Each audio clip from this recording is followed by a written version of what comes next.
옛날 옛적 프랑스의 작은 마을 브레에서는 사람들이 아무 걱정 없이 평화롭게 살고 있었습니다. 이곳은 청명한 하늘과 푸르른 숲으로 둘러싸인 자연 그대로의 아름다움을 간직한 마을이었습니다. 그러나 모든 동화가 그러하듯 이 평화로운 마을에도 특별한 일이 일어나게 되었죠. 주인공은 루이라는 이름을 가진 어린 소년이었습니다.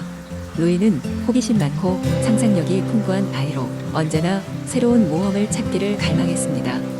어느 날 루이는 마을 근처 숲에서 놀다가 오래된 나무 무더기 속에 숨겨진 오래되고 낡은 상자를 발견했습니다. 상자를 열어보니 그 안에는 빛나는 펜던트가 들어있었고 펜던트를 손에 넣자마자 오묘한 기운이 느껴졌습니다. 루이는 그 순간 마법의 운명이 자신에게 찾아왔음을 직감했습니다. 루이는 집으로 돌아와 할머니에게 펜던트를 보여주었습니다. 할머니는 펜던트를 보자마자 놀라움과 경외감을 감추지 못했습니다. 이건 전설로만 전해지던 루미에르 가문의 마법의 펜던트란다. 이 펜던트를 가진 자는 상상 속의 세계를 현실로 만들 수 있는 능력을 얻게 되지 하고 할머니는 조용히 말씀하셨습니다. 루이는 그날 밤 잠자리에 들면서 상상의 나래를 펼쳤고 자신이 후기 왕국의 기사로서 용맹하게 싸우는 꿈을 꿨습니다. 다음 날 아침 루이는 숲으로 돌아가 그 단서들을 확인하기로 했습니다. 숲에는 마법의 힘이 가득했으며 그곳에 들어선 순간 모든 것이 꿈속의 세계로 변해 있었습니다. 나무들은 거대한 숲의 수호신처럼 보였고 새들은 황금빛 깃털을 가진 신비한 존재로 변해 있었습니다. 루이는 마음속에 그려왔던 세상이 눈앞에 펼쳐지자 흥분을 감출 수 없었습니다. 그러나 루이는 곧 마법의 세계가 항상 행복과 즐거움을 주는 것은 아니라는 것을 깨달았습니다. 숲속 깊숙한 곳에는 어둠의 기운이 도사리고 있었고 그것은 마을을 위협할 수도 있었습니다. 루이는 자신의 상상력과 용기를 바탕으로 모험을 떠나기로 결심했습니다. 마법의 펜던트를 사용해 여러 가지 모험을 펼치며 루이는 다양한 친구들을 만났습니다. 그는 숲의 현명한 여우, 신비로운 나비 왕국의 여왕, 인자한 숲의 거인을 만난 이야기를 통해 많은 것을 배워나갔습니다. 루이는 친구들의 도움으로 숲의 어둠을 물리치고 마을을 지킬 수 있었습니다. 위기를 겪은 호그는 마법이란 힘으로 그 자체의 환상적인 세계를 만드는 것이 아니라 사람들을 돕고 공동체를 더욱 강하게 만드는 데 쓰여야 한다는 것을 깨달았습니다. 마지막으로 루이는 펜던트를 원래 있던 자리로 돌려놓기로 했습니다. 마을 사람들에게는 마법의 힘을 언급하지 않았습니다.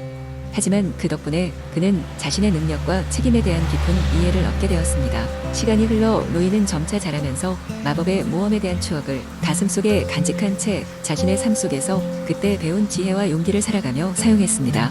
마을 사람들은 종종 루이가 어렸을 적 가졌던 그 특별한 눈빛을 떠올렸고 그의 이야기는 세대 간의 전설로 남아 후세에도 전해지며 사람들에게 믿음과 희망을 주었습니다. 한편 깊은 숲속 그 자리에 놓인 펜던트는 여전히 빛을 발하며 필요한 날을 기다리고 있었습니다. 두 번째 이야기. 옛날 옛적 프랑스의 깊은 숲속에는 모든 이가 두려워하던 마법의 호수가 있었습니다. 그 호수는 평범한 사람의 눈에는 단지 맑고 조용해 보였지만 전설에 따르면 밤이 깊어질수록 호수에서 신비한 빛이 뿜어져 나오고 그 빛에 홀린 사람들은 누구도 다시 돌아오지 못했습니다. 이 호수의 존재는 빠르게 주변 마을 전체에 퍼졌고 마을 사람들은 호수 주변에 숲으로 가지 않기로 결심했습니다. 그러나 이 이야기는 용감한 젊은 기사인 안토니오에게 호기심을 자아냈습니다. 그는 마을의 다른 사람들과 달리 이 마법의 호수에 대한 진실을 알아내고 싶어 했습니다. 어느 날 드디어 자신에게 기회가 왔다고 느낀 안토니오는 말에 올라타 가장 가까운 숲 가장자리로 향했습니다. 그의 충성스러운 말 블랑슈는 아무리 위험한 상황에서도 함께하는 안토니오의 동료였습니다. 안토니오와 블랑슈는 아름다운 숲길을 따라 점점 더 깊숙이 들어갔고 드디어 마법의 호수 앞에 도착했습니다.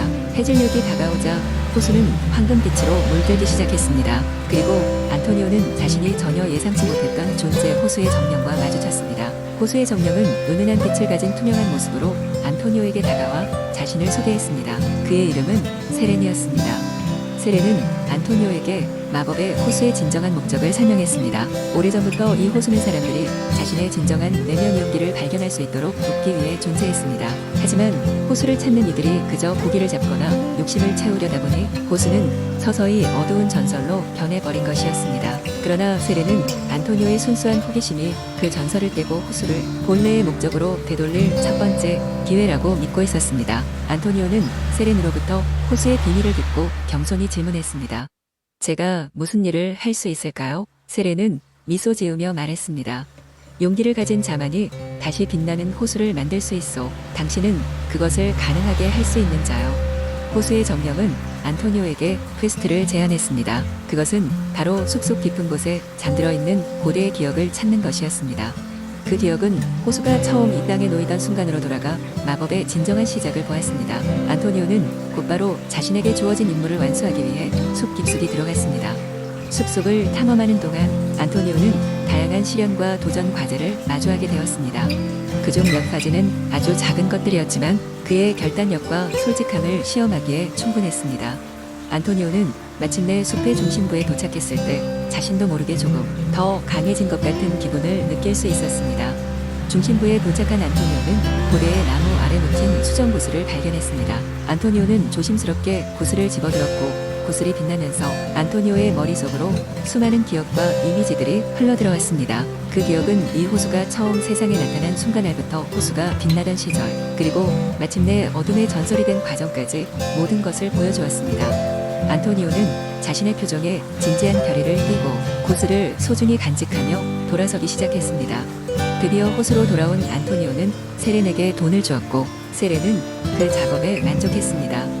세렌은 안토니오의 진정한 용기와 결단력을 칭찬하며 그가 마침내 잃어버린 호수의 진정한 빛을 되찾았다고 말했습니다. 안토니오는 호수에 앞으로 다가가 무릎을 꿇고 구슬을 호수 안에 놓았습니다. 고지어 호수에는 다시 황금처럼 빛나는 물결이 피어올랐고 호수는 그 옛날 그랬던 것처럼 아름답고 신비로운 모습으로 인류에게 환영과 경탄을 다시금 불러일으켰습니다. 그 이후로 안토니오는 용감한 기사로서 각광받았고 마을 사람들은 그에 대한 존경심과 사랑을 품었습니다. 마법의 호수는 더 이상 두려움이나 전설의 일부가 아니라 자연의 신비로움과 웅장함을 포용하는 찬란한 역사를 가진 장소로 되살아났습니다. 세월이 흐른 뒤에도 안토니오의 이야기와 호수의 전설은 세대를 거쳐 전해졌으며 사람들은 그 이야기에서 새로운 희망과 영감을 얻었습니다. 그리하여 사람들은 항상 진정한 용기를 찾고자 할 때마다 마법의 호수를 기억하며 마음의 소리를 듣곤 했습니다. 세 번째 이야기. 프랑스 알프스의 한적한 마을에 마리라는 소녀가 살고 있었다. 그녀는 밝고 명랑하며 무엇보다 호기심이 많은 아이였다. 하루는 그녀의 할머니가 오래된 전설을 이야기해 주었다. 마리아, 우리 마을 근처에 있는 숲속 깊은 곳에는 마법의 샘이 숨겨져 있다고 한다. 샘물에 손을 대면 마음속 소원이 이루어지지만 대신 길을 잃지 않도록 조심해야 한다. 그 말에 마리의 호기심은 불타오르기 시작했다. 다음 날 아침 마리는 그녀의 모험의 친구 작은 여우 루이와 함께 숲을 탐험하기로 결심했다. 두 친구는 단단히 준비하고 숲속으로 발걸음을 옮겼다. 여러 형태의 나무와 다양한 동물을 지나치며 그들은 점점 더 숲속 깊은 곳으로 들어갔다. 숲은 마치 살아있는 것처럼 다양한 소리와 움직임으로 가득했고 그들 주위의 모든 것이 경이로웠다. 그렇게 몇 시간을 걸어서 드디어 마법의 샘에 도착했다. 샘물은 태양빛에 반짝이며 신비로운 분위기를 자아냈다. 마리는 자신이 가장 간절히 원하는 것을 생각하며 샘물에 손을 담갔다. 바로 그때 하늘이 흐려지고 마치 무언가가 그들을 시험하려는 듯한 싸늘한 바람이 불어왔다. 문득 주위가 어두워지며 마리와 루이는 길을 잃었다. 그제야 사려 깊지 못했던 행동임을 깨달았다. 두려움이 밀려오자 작은 루이가 마리를 위로하며 그곳에서 탈출할 방법을 찾아보자고 이야기했다. 마리는 화려한 나비를 따라가기로 했다. 나비는 은은한 빛을 내며 꿈처럼 그들을 숲의 중심으로 인도했다.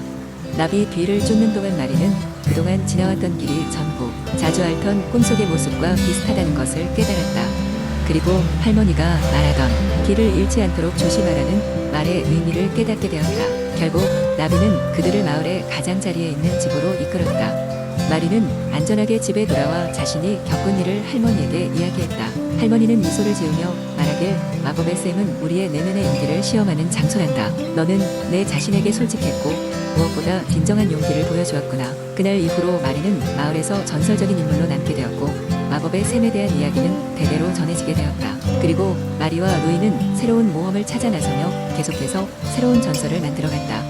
네 번째 이야기. 옛날 옛적 프랑스의 어느 작은 마을 생트클레르에는 마법의 힘을 지닌 레이디 바그가 살고 있었습니다. 이 레이디 바그는 마을 주변의 모든 생명을 보호한다고 전해졌지만 평소에는 사람들 눈에 띄지 않게 숨어 지냈습니다. 마을 사람들은 종종 어려운 일이 있을 때 레이디 바그에게 도움을 요청했으며 레이디 바그는 늘 기꺼이 도움을 주었습니다. 어느 날 마을에 큰 시련이 찾아왔습니다. 마을 근처의 숲에 사악한 마법사 블라크가 그의 성을 세우고 마법으로 모든 식물과 동물을 자신의 노예로 만들었습니다. 블라크의 저주로 인해 마을 사람들은 숲에 들어가는 것을 두려워하게 되었고 생트클레르는 점점 황폐해졌습니다.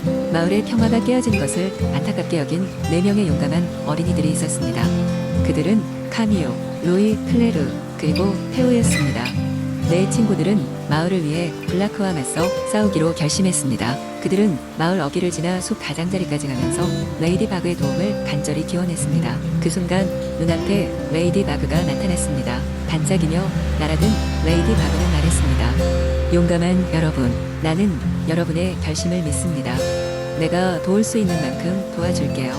그녀는 각 어린이에게 특별한 능력을 부여했습니다. 카미오에게는 날씨를 조종할 수 있는 힘을, 로이에게는 동물들과 대화할 수 있는 능력을, 클레르에게는 자연을 되살릴 수 있는 힘을, 그리고 테오에게는 시간을 멈출 수 있는 능력을 주었습니다. 준비를 마친 아이들은 다시 숲으로 향했습니다. 숲은 블라크의 어두운 마법으로 가득 찬 곳이었습니다.